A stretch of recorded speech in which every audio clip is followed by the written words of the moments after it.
আসসালামু আলাইকুম ওরহমতুল্লাহ। সাইলেন্ট প্রভিশন বাংলা ইউটিউব চ্যানেলের এলিমেন্টর পেজ বিল্ডারের সিরিজ প্লেলিস্টের ষষ্ঠ পর্বে আপনাকে স্বাগতম। গত পর্বে আমরা এলিমেন্টর পেজ বিল্ডারের পেজ যে অ্যাট্রিবিউটসগুলো ছিল ওইটার কি কাজ ছিল সেটা দেখেছিলাম, এবং আজকের এই পর্বে আমরা দেখব এলিমেন্টর ওয়েবসাইট বিল্ডারের ফ্রন্ট পেজের মধ্যে যে এডিটরটা থাকে, ফ্রন্ট পেজ এডিটর, সেই এডিটরটার ফ্রন্ট পেজের টপ টু বটম যেহেতু সকল উইজেটগুলো আমরা দেখব, তো আজকের এই ভিডিও থেকে সেই স্টেপগুলা শুরু হবে। সো চলুন শুরু করা যাক।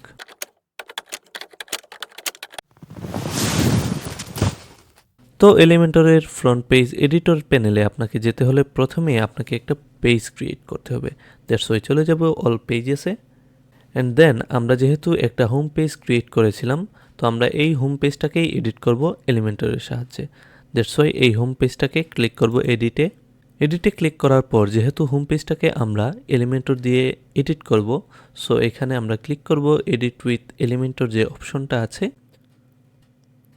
তো আমরা ক্লিক করব এডিট উইথ এলিমেন্টরে, অ্যান্ড ক্লিক করার পর আমরা দেখব এলিমেন্টরের ফ্রন্ট পেজের যে ইন্টারফেসটা আছে সেটা আমাদের সামনে চলে এসেছে।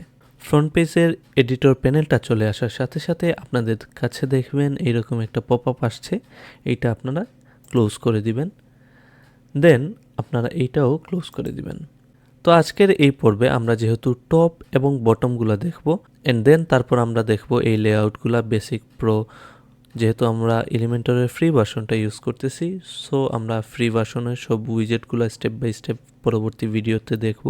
তো আজকের এই পর্বে আমরা টপ যে 3 ডট মেনুটা আছে ওইখানে ক্লিক করে ওইটার কাজটা বুঝবো, এবং এইখানে ক্লিক করে এইটার কাজটাও বুঝবো। অ্যান্ড এরপর আমরা এই যে ফুটারের যে এলিমেন্টরের ড্যাশবোর্ডের ফ্রন্ট পেজের ফুটারের অপশনগুলোও দেখব।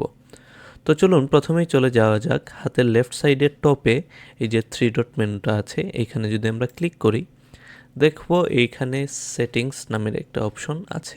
প্রথমেই দেখব সেটিংসের নিচে আছে সাইট সেটিংস, ক্লিক করব সাইট সেটিংসে ক্লিক করার পর দেখবেন ডিজাইন সিস্টেম আছে। তো এখানে গ্লোবাল কালার, গ্লোবাল ফন্টস এগুলা কি? আপনার ওয়েবসাইটে সম্পূর্ণ ওয়েবসাইটের মধ্যে যদি কোনো কালার আপনি গ্লোবালি সেট করতে চান, লাইক প্রাইমারি কালার হিসেবে কোনটা থাকবে, সেকেন্ডারি কালার হিসেবে কোনটা থাকবে, টেক্সটের কালার কি থাকবে, অ্যাকসেন্ট কালার কি থাকবে, এটা আপনি যদি এখান থেকে সিলেক্ট করে দেন, তাহলে পরবর্তীতে যে সময় আপনি এলিমেন্টরের যে কোনো উইজেট নিয়ে কাজ করবেন, তখন আপনি ওইখানে এডিটর প্যানেলে ইজিলি গ্লোবালের আন্ডারে থাকা অবস্থার মধ্যে আপনি যে কালারগুলো সেট করে দিয়েছিলেন সেগুলো নিয়ে কাজ করতে পারবেন।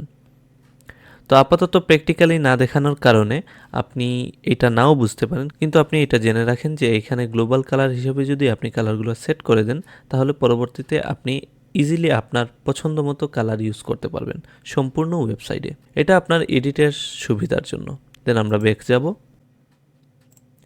ব্যাক যাওয়ার পর গ্লোবাল ফন্টস এখানে যদি আপনি ক্লিক করেন, দেখবেন আপনার সম্পূর্ণ ওয়েবসাইটের প্রাইমারি ফন্ট হিসাবে কোন ফন্টটা রাখবেন, সেকেন্ডারি ফন্ট হিসাবে কোনটা রাখবেন, এইটাও সেম এজ কালারের মতো আপনি সেট করে দিতে পারবেন এই অপশন থেকে। দেন আপনি ব্যাক করবেন আবার, দেন থিমের যে স্টাইলটা আছে এটা আপনি এখান থেকে সেট করে দিতে পারেন। লাইক H1 টাইপোগ্রাফিতে ক্লিক করেন যদি, তাহলে আপনার টাইপোগ্রাফির বডি টেক্সট কালারটা কী হবে, টাইপোগ্রাফিটা কী হবে, আপনি এখান থেকে H1টা কী হবে, H2, H3 সব কিছু স্পেসিফিক্যালি আপনি এখান থেকেও সেট করে দিতে পারেন। এক্ষেত্রে আপনার সুবিধা হবে, আপনি যে সময় আপনি ওয়েবসাইটে যে কোনো ধরনের হেডিং অ্যাড করবেন, অটোমেটিক্যালি আপনার এইখানের সেটিং অনুযায়ী টাইপোগ্রাফিটার ফন্ট ফ্যামিলি এবং কালারগুলো সেট হয়ে যাবে। দেন আমরা যদি চলে যাই বাটনসে, আপনি যদি আপনার সম্পূর্ণ ওয়েবসাইটের বাটনের যে স্টাইলটা আছে একটি স্টাইলই রাখতে চান, একটি গ্লোবাল স্টাইল রাখতে চান, তাহলে আপনার ওয়েবসাইটে এই সাইট সেটিংসে আসার পর এই বাটনগুলো যদি আপনি এখান থেকে এই সেটিংগুলো সেট করে দেন, তাহলে সম্পূর্ণ ওয়েবসাইটে যে সময় আপনি বাটন উইজেটটা নেবেন তখন ওইটা কাজ করবে। তো বন্ধুরা, আপনারা এইটা বর্তমানে নাও বুঝতে পারেন, লাইক প্র্যাকটিক্যালি যেহেতু দেখাচ্ছি না, যেহেতু এই ভিডিওগুলো থিওরিটিক্যাল, দ্যাটস ওয়াই আমি মুখেই বলে যাচ্ছি, এবং আপনারা হোপফুলি ক্লিয়ার হয়ে যাবেন যখন আমরা প্র্যাকটিক্যালি করব। তো চলে যাব আবার সাইট সেটিংসের ব্যাকে, দেন চলে যাব ইমেজেসে যাওয়ার পর ইমেজের যদি আপনি ডিফল্ট কোনো বর্ডার সেট করে দিতে চান, ডিফল্ট কোনো অপাসিটি দিয়ে দিতে চান, এটার ডিফল্ট কোনো বক্স শেডও দিয়ে যেতে চান, যদি সম্পূর্ণ ওয়েবসাইটে যে কোনো ইমেজ নেওয়ার সাথে সাথে এই ডিজাইনটা আপনি ইমপ্লিমেন্ট করতে চান, তাহলে এখান থেকে আপনি সেট করে দিলে সম্পূর্ণ ওয়েবসাইটে যেই সময় আপনি ইমেজ উইজেটটা নেবেন এইটা কাজ করবে। দেন আবার যদি ব্যাকে যান, ফর্মের ফিল্ডে ক্লিক করার পর আপনি যে সময়ে এলিমেন্টরের কোনো ফর্ম ইউজ করবেন, লাইক এলিমেন্টরের ফর্ম একটা উইজেট আছে ওইটা ইউজ করবেন, ওইটার ডিজাইনটা কি হবে না হবে সম্পূর্ণ ওয়েবসাইটে আপনি যদি এখান থেকে সিলেক্ট করে দেন, তাহলে সম্পূর্ণ ওয়েবসাইটে এই ডিজাইন অনুযায়ী আপনার ওই ফর্মটা কাজ করবে। দেন আবার যদি ব্যাকে যাই আমরা, তারপর দেখো সেটিংসের নিচে সাইটের আইডেন্টিটি, এখানে যদি ক্লিক করেন আপনি সাইটের নাম এখান থেকে সিলেক্ট করে দিতে পারেন, লাইক সাইলেন্ট প্রভিশন বাংলা, যেহেতু আমরা এই সাইটের নামটা দিয়েছিলাম আমাদের সেটিংসে। দেন সাইটের ডেসক্রিপশন এখানে দিতে পারেন, সাইটের লোগো এখান থেকে ক্রিয়েট করতে পারেন, সাইটের ফেভ আইকন এখান থেকে সেট করতে পারেন।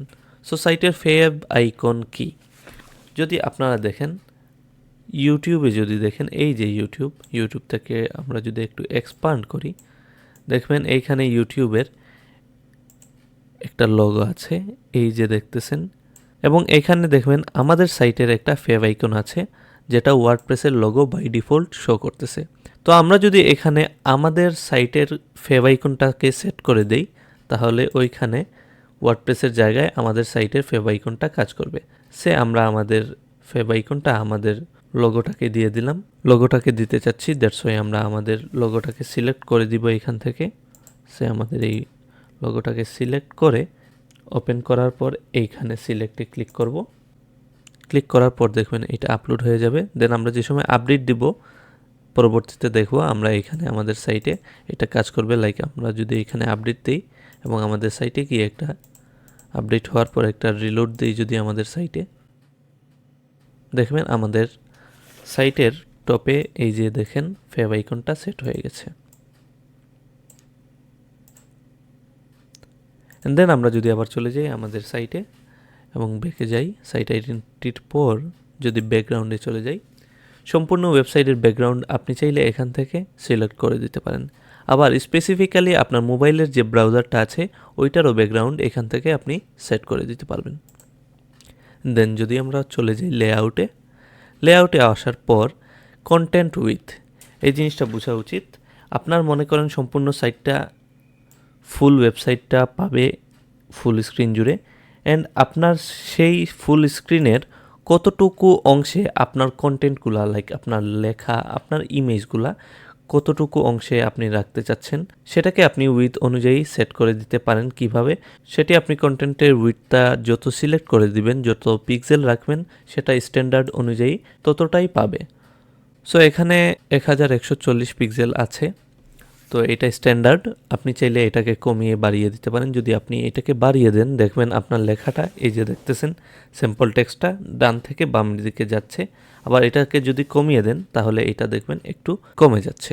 1140 যেটা ছিল ওইটাই মোটামুটি স্ট্যান্ডার্ড, তো আমরা এটাকে এরকমই রাখতেছি। অ্যান্ড এটার কন্টেইনারে যে প্যাডিং, আপনি উপরে নিচে প্যাডিং দিতে পারেন, গ্যাপ, কলামের গ্যাপ আপনি বাই ডিফল্ট কত দিতে চাচ্ছেন না চাচ্ছেন সম্পূর্ণটা আপনার নিজের প্রয়োজন অনুযায়ী ডিপেন্ড করবে, এবং আপনি চাইলে এখান থেকে এই অপশন থেকে আপনি ওইগুলোকে সিলেক্ট করে দিতে পারেন। দেন আমরা যদি আবার ব্যাকে যাই, দেন এখানে আপনারা পাবেন লাইট বক্সে ক্লিক করার পরে আপনি দেখবেন ইমেজের যে লাইট বক্সটা আছে এইখান থেকে আপনি এটাকে কাউন্টারটাকে আপনি যদি চান এখান থেকে ইয়েসে ক্লিক করার পর আপনার লাইট বক্সের আন্ডারে যে উইজেটগুলো থাকে সেখানে কাউন্টার হিসেবে একটা উইজেট পাবেন। দেন ফুল স্ক্রিন মোডে যদি রাখতে চান, জুম আউট সব কিছুই আপনারা স্টেপ বাই স্টেপ যখন আমরা প্র্যাকটিক্যালি দেখব তখন আপনারা অটোমেটিক্যালি বুঝে যাবেন এই লাইট বক্সেরও কাজটা কী। তারপর যদি আমরা ব্যাকে যাই, দেন পেজের ট্রানজিশন যেটা আছে এইটা দেখতেই পারতেছেন প্রো ভার্সনের জন্য, দ্যাটস ওয়াই আমরা এইটা এখন দেখতেছি না, স্কিপ করতেছি। আমরা যে সময় প্রো ভার্সনটা শিখবো তখন প্রো ভার্সনের এগুলো দেখবো। দেন চলে যাবো আবার ব্যাকে, অ্যান্ড দেন দেখবো কাস্টম সিএসএস। এইটাও দেখবেন প্রো ভার্সন, এইটাও আমরা পরবর্তীতে করব যখন আমরা প্রো ভার্সনের দিকে আগাবো। তো আপাতত আপনাদেরকে বলে রাখি কাস্টম সিএসএস এর কাজ হলো অনেক কাজ যেগুলা এলিমেন্টর দিয়ে করা যায় না বা সম্ভব হয় না, বা কাস্টম কিছু কোডের প্রয়োজন হয়, কাস্টম কিছু স্টাইলের প্রয়োজন হয়, তো সেক্ষেত্রে কাস্টম সিএসএস এর অনেক সময় ব্যবহার প্রয়োজন পড়ে। দ্যাটস ওয়াই এই কাস্টম সিএসএসটা আমাদের ইউজের প্রয়োজন পড়তে পারে। তো আমরা ব্যাকে যাব, দেন হলো এডিশনাল সেটিংস। যদি আপনি এইখানে অ্যাডিশনাল সেটিংসে ক্লিক করেন দেখবেন এইটা আপনাকে নিয়ে যাচ্ছে এলিমেন্টরের যে সেটিংসটা আছে আমরা গত পর্বগুলোতে দেখেছিলাম প্রথম পর্বে, তো সেইখানে নিয়ে আসছে। আমরা এটাকে ক্লোজ করে দিব। এইটার মানে এইগুলো সব কিছু আমরা অলরেডি ডিটেইল বিস্তার আলোচনা করেছি, তো এখানে আমরা ক্লোজ করে দিব। দেন দেখবেন এই যে আমাদের 3 ডট অপশন টপে ছিল এটার অপশনগুলো মোটামুটি আমরা দেখে শেষ করে ফেলেছি। দেন আমরা এখানে উপরে ক্রসে ক্লিক করব। দেন আমরা যেহেতু কোনো চেঞ্জেস এখন চাচ্ছি না, ডিসকার্ডে ক্লিক করব। এন্ড তারপর যদি আপনারা দেখেন টপে রাইট সাইডে এখানে যদি আপনি ক্লিক করেন দেখবেন এইখানেই আছেন, কেননা এখানে ক্লিক করলে এই যে এলিমেন্টরের এই যে অপশনগুলো সাইডবারের যে অপশনগুলো আছে এগুলোকে উইজেট বলে। তো এখানে ক্লিক করলে আপনি উইজেটের সবগুলো সন্ধান পাবেন। তো যেহেতু আমরা এখানে আছি দ্যাটস ওয়াই এখানে ক্লিক করলে কিছু কাজ করতেছে না। তো এলিমেন্টরের যে লেআউটগুলো আছে বেসিক, হেডিং, ইমেজ সব কিছুই আমরা দেখবো, প্রবলেম নেই। তো প্রভার্সনগুলো আমরা একটু এক্সপান্ড থেকে এখানে ইমপ্লান্ট করে দিব। তো এলিমেন্টরের জেনারেল যে সেটিংগুলো আছে না আছে উইজেটগুলো আছে, তো এগুলো আমরা কোনটার কি কাজ, কোনটা দিয়ে কি করে না করে, কোনটা দিয়ে কিভাবে স্টাইল করতে হয় এগুলো দেখবো, অবশ্যই কোনো প্রবলেম নাই। কিন্তু আজকে যেহেতু টপটা দেখেছি এবং বটমের যে এই যে ফুটারের অপশনগুলো এইগুলো দেখবো, দেন পরবর্তী ভিডিও থেকে এই যে উইজেটগুলা বা এলিমেন্টও আপনারা বলতে পারেন অথবা ব্লকও বলতে পারেন এলিমেন্টরের, আপনাদের যার যেটা ইচ্ছা বলতে পারেন। তো স্ট্যান্ডার্ড হিসেবে এটাকে এলিমেন্টরের উইজেট বলা হয়। তো এটা আপনারা স্টেপ বাই স্টেপ দেখবেন, অবশ্যই আমাদের সাথেই থাকেন। দেন আমরা যদি চলে যাই হাতের লেফট সাইডে বটমে সেটিংস, এখানে যদি ক্লিক করি গিয়ার আইকনটাতে, তো এইটা হলো এই পেজের যে সেটিংটা আছে এইটা এখানে ক্লিক করলে পাবেন। তো এইটার নামটা পেজের যে নাম হোম পেজ হিসেবে আমরা সেট করেছি। পেজের স্ট্যাটাস, পেজটাকে আপনি কিভাবে রাখতে চাচ্ছেন, লাইক পাবলিশ হিসেবে রাখতে চাচ্ছেন নাকি ড্রাফটে রাখতে চাচ্ছেন, নাকি আপনি পেন্ডিং রিভিউতে রাখতে চাচ্ছেন নাকি প্রাইভেটে রাখতে চাচ্ছেন, তো এটা আপনি এখান থেকে সিলেক্ট করে দিতে পারেন। অ্যান্ড আপনি এই সাইটের একটা ফিচার ইমেজ হিসেবেও সেট করে রাখতে পারেন যে কোনো ইমেজকে। তো এখান থেকে ক্লিক করে আপনি এই পেজের স্পেসিফিক্যালি একটা ফিচার ইমেজ আপনি সেট করে দিতে পারেন। অ্যান্ড দেন এইটাকে অর্ডার হিসাবে অর্ডার 1, 2 আপনি সিলেক্ট করে দিতে পারেন অর্ডার করে। দেন এই পেজে যদি আপনি কমেন্টস অ্যালাউ করতে চান তাহলে অ্যালাউ কমেন্টসে ক্লিক করলে এই পেজটাতে কমেন্টসের যে অপশনটা আছে এটা ইনেবল হয়ে যাবে। অ্যান্ড দেন হাইড টাইটেল, এই যে পেজের যে টাইটেলটা এখানে দেখতে পাচ্ছেন এটা যদি আপনি হাইড করতে চান তাহলে এখানে যদি ক্লিক করেন তাহলে এই পেজের যে টাইটেলটা ছিল ওইটা ভ্যানিশ হয়ে যাবে। অ্যান্ড দেন পেজের যে লেআউট, এই যে পেজের লেআউট আমরা গত পর্বে দেখেছিলাম, পেজের যে অ্যাট্রিবিউটসটা ছিল এটা এখান থেকেও আপনারা সিলেক্ট করতে পারেন। লাইক আপনি যদি এই যে পেজ লেআউট যেটা আছে এইটাতে যদি আপনি ক্লিক করেন দেখবেন থিমের যে পেজের লেআউটটা ছিল বর্তমানে এই অবস্থায় আছে। যদি আপনি এটাকে এলিমেন্টর ফুল উইথ দেন তাহলে ফুটার এবং হেডার থাকবে, বাকি সকল অংশ চলে যাবে। আবার আপনি যদি চলে যান সেটিংসে, আবার যদি এটাকে এলিমেন্টর ক্যানভাস রাখেন তাহলে ওই এলিমেন্টর ক্যানভাসের যে সেটিংসটা আছে লাইক ফুটার এবং হেডার সব কিছু সরে গিয়ে জাস্ট আপনার ওয়েবসাইটের কন্টেন্টগুলো শো করবে। আবার আপনি যদি এটাকে ডিফল্ট রাখেন লাইক থিমের যে ডিফল্ট সেটিংটা আছে ওইটা যদি রাখতে চান তাহলে এখানে ডিফল্ট হিসেবেও রাখতে পারেন। তো আমরা আপাতত এটাকে ডিফল্টই রেখে দিচ্ছি। দেন আপডেটে ক্লিক করলে এইটা আপডেট হয়ে যাবে। তো এটা আমাদের দেখার উদ্দেশ্য না আজকে। তো আমরা চলে যাব সেটিংসের পাশে নেভিগেটর। যদি আপনি নেভিগেটরে ক্লিক করেন দেখবেন এইরকম একটা অপশন চলে আসছে। তো এখান থেকে আপনি আপনার যে কি আপনার এলিমেন্ট অ্যাড করেছেন আপনি এইটাকে উপর থেকে নিচে, নিচ থেকে উপরে নেভিগেট করতে পারবেন এই নেভিগেটরের সাহায্যে। এটা অনেক গুরুত্বপূর্ণ একটা বিষয়। লাইক আপনি যে সময় অনেক কন্টেন্ট আপনার সাইটে অ্যাড করে ফেলবেন আপনার পেজে, তো ওইগুলো নেভিগেট করতে উপর নিচ বা ওইগুলো খুঁজে পেতে এই নেভিগেটরটা সাহায্য করে। অ্যান্ড দেন দেখবেন এর পাশেই আছে হিস্টোরি, লাইক আপনি এই পর্যন্ত কি করেছেন না করেছেন এই পেজ এডিটর সময়, তো এইটা আপনি চাইলে এই হিস্টোরি থেকে ক্লিক করে এটা আপনি খুঁজে নিতে পারবেন। অ্যান্ড দেন দেখবেন একটা অপশন আছে রেসপন্সিভ মোড। আপনি যদি ক্লিক করেন রেসপন্সিভ মোডে তাহলে আপনার এই পেজটা ডেস্কটপ মোডে আপনি কীরকম রাখতে চাচ্ছেন, ট্যাবলেট মোডে আপনি কীরকম রাখতে চাচ্ছেন এবং মোবাইল যে অপশনটা আছে সেই মোবাইল ভিউতে আপনি আপনার সাইটটাকে কিভাবে দেখাতে চাচ্ছেন সেটাই আপনি এই অপশনে রেসপন্সিভ মোডে আসার পর এখানে যাওয়ার পর আপনি যেরকম সিলেক্ট করে আপডেটে ক্লিক করবেন ঠিক সেই রকমই আপনার এই পেজটা মোবাইল ভার্সনে কাজ করবে। তো আমরা যে সময় একটা পেজ এডিট করব, একটা পেজ ডিজাইন করব, অবশ্যই আমরা কিভাবে একটা পেজ সম্পূর্ণ রেসপন্সিভ মোবাইল ফ্রেন্ডলি করতে হয় ওইগুলো আমরা অবশ্যই প্র্যাকটিক্যালি দেখলে আপনারা সকলেই বুঝতে পারবেন। দেন এটাকে আমরা ক্লোজ করে দিব। দেন দেখতে পাবেন প্রিভিউ চেঞ্জেস। এখানে ক্লিক করলে আপনি এ পর্যন্ত এই পেজের মধ্যে যে আউটপুটটা দেখতে চাচ্ছেন, লাইক বলতে পারেন এই পেজের আউটপুটটা যদি দেখতে চান তাহলে প্রিভিউ চেঞ্জেসে ক্লিক করলে এই পেজের যে লাইভ আউটপুটটা আসবে সেটা এখান থেকে দেখতে পারবেন। অ্যান্ড দেন আপডেট যেটা আছে এটা তো বুঝতেই পারতেছেন, এখানে ক্লিক করলে আপডেট হবে এবং এখানে সেভের যে অপশন আছে এখানে যদি ক্লিক করেন এই পেজটাকে আপনি ড্রাফটেও রাখতে পারেন অথবা চাইলে একটা টেমপ্লেট হিসেবে সেভ করেও রাখতে পারেন। তো এই টোটালি ডিপেন্ড করবে আপনার নিড অনুযায়ী, আপনার প্রয়োজন অনুযায়ী। অ্যান্ড দেন আপনি যদি চান আপনার লেফট সাইডের যে উইজেটগুলো ছিল ওইগুলো দেখতে, তাহলে চলে যাবেন টপে এবং হিস্টোরির পাশে এইখানে যদি ক্লিক করেন দেখবেন সব উইজেটগুলো চলে আসছে। তো এই ছিল আজকের ভিডিওতে। আগামী পর্ব থেকে আমরা এই যে এলিমেন্টরের লেআউট মানে এলিমেন্টরের যে উইজেটগুলো আছে, হেডিং, ইমেজ, কোনটার কী কাজ, স্টেপ বাই স্টেপ ভেঙে সব কিছুই দেখাবো ইনশাআল্লাহ।